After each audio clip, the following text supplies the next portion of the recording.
बिस्मिल्लाहिर्रहमानिर्रहीम। अस्सलाम वालेकुम। मैं सरदार अवैस अशरफ खान आपसे मुखातिब हूँ। आज हमारे साथ जापान में नुमाइंदा जियो एंड जंग और जियो के नुमाइंदा हमारे साथ इरफान सिद्दीकी और दीगर और लोग भी हैं।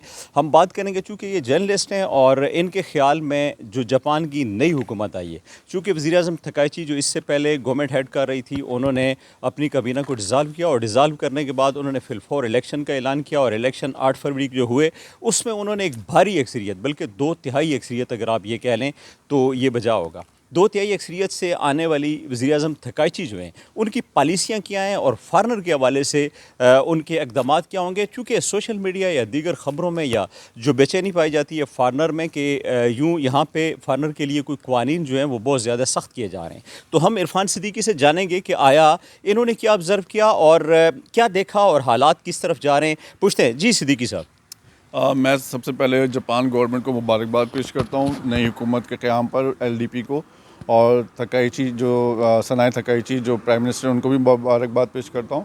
और मैं समझता हूँ कि कोई सख्ती नहीं होने जा रही और कोई एक्स्ट्रा ऑर्डनरी ख़िलाफ़ नहीं होने जा रहा। बहुत अच्छे जापानी गवर्नमेंट भी है, लोग भी बहुत अच्छे हैं, और ये सिर्फ़ और सिर्फ जो लॉ बने हुए हैं उन पर इम्प्लीमेंट चाहते हैं। कोई किसी को निकालना नहीं चाहते, किसी के साथ ज़्यादती नहीं करना चाहते, और जो कवानीन हैं उन पर फ़ॉरेनर्स को भी चाहिए अमल दरामद करें। जापानी हुकूमत के जो कवानीन उन्होंने बनाए उन पर अमल दरामद करें, और जो नहीं कर रहे उनको चाहिए अब करें, क्योंकि अब जापान गवर्नमेंट का ख्याल है कि वो इन्फोर्समेंट जो है वो कराएगी कवानीन के ऊपर उनका। बस बाकी ये किसी के ख़िलाफ़ नहीं है। इनको ज़रूरत है फ़ॉरेनर्स की, और उन फ़ॉरेनर्स की ज़रूरत है जो जापान के कवानीन पर अमल दरामद करें। अच्छा, एक बात ये बताएं, जो आम फहम सोशल मीडिया में फ़ेसबुक, यूट्यूब और टिकटॉक के ऊपर जो बहुत सारे व्लॉगर हैं जो तबसरे ये करते हैं कि गवर्नमेंट ने बहुत ज़्यादा सख्त क़वानीन अभी मुतारफ़ करवाने हैं।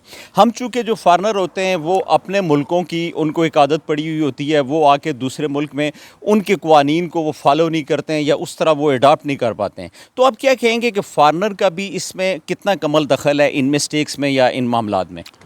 जो फॉरेनर्स जापान में आते हैं और इनके कवानीन पर अमल नहीं करते, उनकी वजह से जो फॉरेनर्स कवानीन पर अमल दरामद करते हैं उनके लिए भी मसाइल पैदा होते हैं।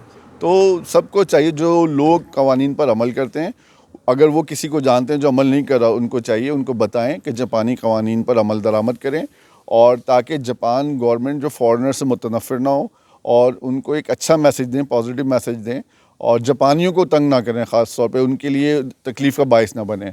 तो मैं समझता हूँ अगर जापानी खुश हैं तो फिर गवर्नमेंट भी खुश होगी।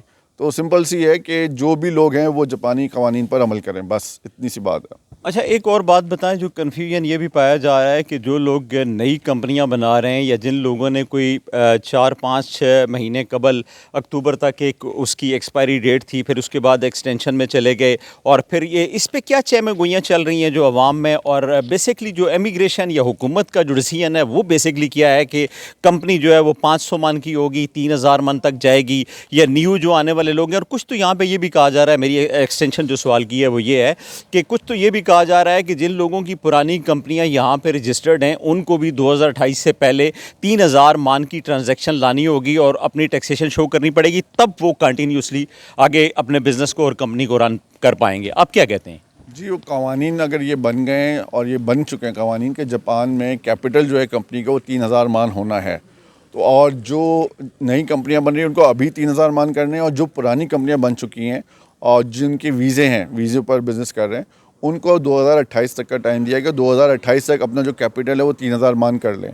तो उमूमन होता ये है, जापान में एक प्रॉब्लम ये आई कि 40-50 हज़ार कंपनीज़ बनी हैं, जिससे 22,000 कंपनीज एक्टिव ही नहीं है। बनाने के बाद वीज़ा लेके वो कहीं नौकरियां कर रहे हैं, कोई ऐसे मसले मसाइल हैं फॉरेनर्स के। तो बस ये है कि वो कंपनी बनाइए तो अपना बिज़नेस करें और जब टैक्स अदा करें और शकाई हुक्म में जाएं और हेल्थ इंश्योरेंस अपना पे करें, टैक्स पे करें, तो मेरा ख्याल से कोई मसला नहीं है। बाकी शहरयार साहब आपको थोड़ा सा और गाइड करेंगे, इनसे भी आप कमेंट्स लें थोड़ा। जी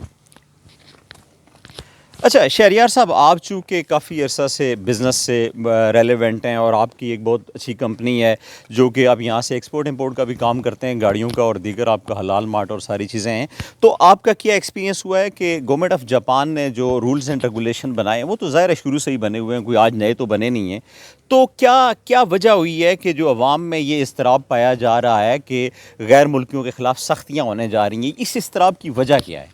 जी बिस्मिल्लाहिर्रहमानिर्रहीम।